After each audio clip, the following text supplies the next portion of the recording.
জীবিকার খোঁজে মালয়েশিয়ায় পাড়ি জমানোর পর কেটে গেছে দীর্ঘ ৩০টি বছর। এর মধ্যে টানা ২৭ বছর পরিবারের সঙ্গে তার কোনো যোগাযোগ ছিল না। জীবনের কঠিনতম ১৫টি বছর কেটেছে মালয়েশিয়ার গ্রহীণ জঙ্গলে। বেঁচে থাকার আশা যখন প্রায় শেষ, তখনই সামাজিক যোগাযোগ মাধ্যমের কল্যাণে খোঁজ মেলে শরৎপুরের নাড়িয়ার বাসিন্দা আমির হোসেন তালুকদারের।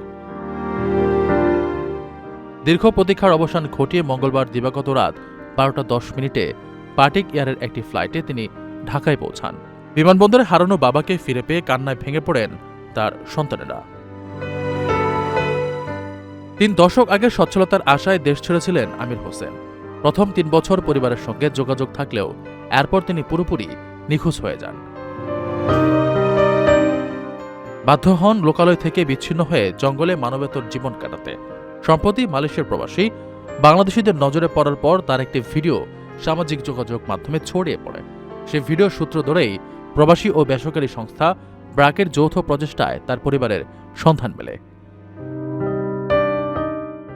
দীর্ঘ ৩০ বছর পর বাবাকে ছুঁয়ে দেখতে পেরে আবেগাপ্লুত এক ছেলে বলেন, ভেবেছিলাম বাবাকে আর কখনোই দেখব না। এই অনুভূতি আসলে কাউকে বুঝিয়ে বলা যাবে না। পুরো ঘটনাটিকে একটি অসাধ্য সাধন বলে মনে করছেন সংশ্লিষ্টরা।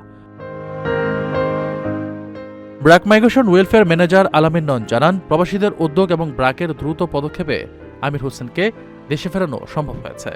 এখন তার প্রয়োজনীয় চিকিৎসা ও পুনর্বাসনের ব্যবস্থা করা হবে। প্রবাসের মাটিতে জীবনের অর্ধেকটা সময় এবং চরম কষ্টে পার করে আসা আমির হোসেন এখন জীবনের বাকিটা দিন নিজ গ্রামেই আপনজনদের ভালোবাসায় কাটিয়ে দিতে চান। প্রবাসীদের জন্য নির্মাণ হচ্ছে দেশের প্রথম স্মার্ট সিটি, যেখানে থাকছে স্কুল, মসজিদ, হাসপাতাল, সুইমিং পুল, হেলিপ্যাড, পাঠাগার, জিম, সুপারমার্কেট, শিশু পার্ক সহ সকল নাগরিক সুবিধা। মাত্র ৩০ লাখ টাকা বিনিয়োগে মিলছে আকর্ষণীয় ফ্ল্যাট। প্লাটিনাম ইনভেস্টরদের জন্য ঢাকা বিমানবন্দরে ভিআইপি প্রোটোকল সুবিধা। বিস্তারিত জানতে যোগাযোগ করুন স্ক্রিনে দেয়া হোয়াটসঅ্যাপ অথবা ইমো নাম্বারে।